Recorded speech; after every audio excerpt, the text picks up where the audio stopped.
So this year I changed up the way that I do the Christmas lights on the exterior of my house for a couple reasons. Simplicity being the biggest key factor here. I want to walk you through what I did and how I've automated everything so I can literally just set it all up and forget about it until I have to take it down and put it all away. Here we go.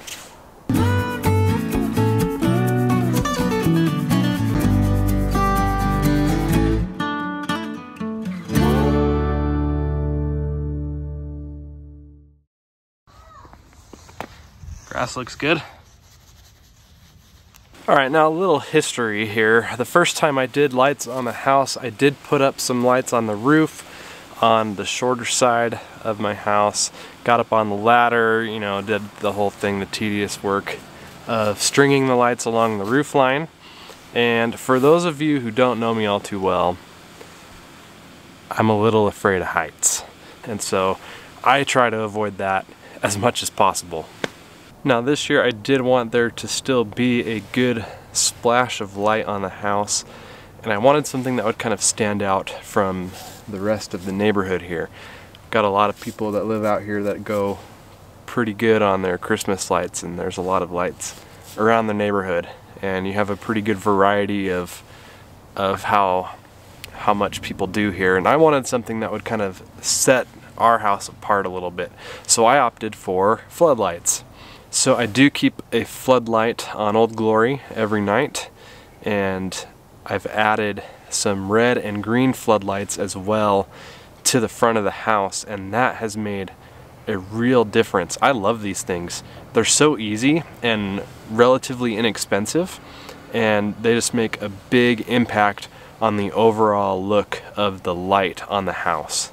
Now the garage is pretty simple here too. It's just outlined with the basic string lights, multicolor string lights, and then at night I've got a small projection here, just a Disney projection, Mickey Mouse and Minnie Mouse Christmas presents and snowflakes that project here onto the garage door, which is really nice. And as long as we keep the cars parked back enough to where they're behind the actual projector, then you can still see everything nice and clear from the street, and it just kind of is an easy way to fill in that space and an inexpensive way to fill in that space, and it's real easy to set up. Also got the string lights on the porch here, just around the handrails and on the pillar.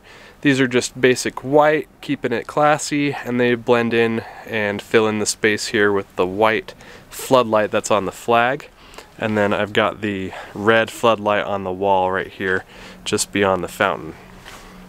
Now before I get into some behind the scenes of how I organized extension cords and how I've automated this, I want to just point out that I did not put anything on the grass this year. Normally I do put things out on the grass and run extension cords, and I have lights on all these trees out here. I didn't do that this year for a couple reasons. And the first reason is because we've had an unusually warm beginning to our winter season, and so the biggest reason for that is it's been unusually warm, and I've been mowing all the way into the beginning of December, which is just bonkers. But it is what it is, and I don't have any complaints because I like mowing the lawn. Now the other reason has a little bit of irony, and that's to keep the foot traffic down on the grass. When the grass is frozen and you walk on it, it can potentially damage it.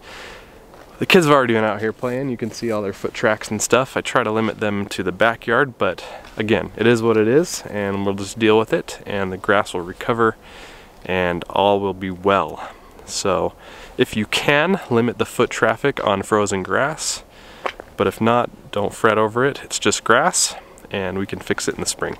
Now obviously, like anything else when it comes to designing and putting this all together, planning is crucial. So since this is a new setup for me, I'm going to be labeling all these extension cords and making notes of where everything was placed, and that way when I bring it all out and start setting up next year, I'll have an idea of where things go, and it'll be a little bit easier, and I'll be able to get it done hopefully a little bit faster.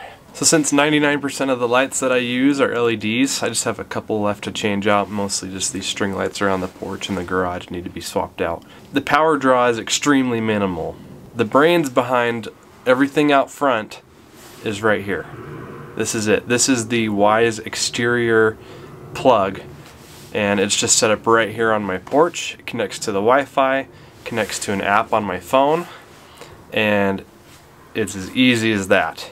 This video is not sponsored, but I will tell you that these are the best bang for your buck that you can get for home automation right now. I've been using Wise products for a while, since they actually came out with their cameras, and I've tried out their sprinkler controller, and I've recently picked this up. It's really inexpensive. Wise has a whole suite of home automation products that are much more inexpensive than everything else on the market, and they've just been getting better and better, and I've been really happy with this. It's worked really, really well, and I've really been happy with it. So I'll leave a link in the description. You can check it out for yourself, and I'm going to keep it out here all year round because this is going to keep connected to the floodlight on the flag, and it's going to have the pump for the fountain on there, and I can shut one plug off and leave the other one on if I want. You can toggle it however you want. It's really, really easy.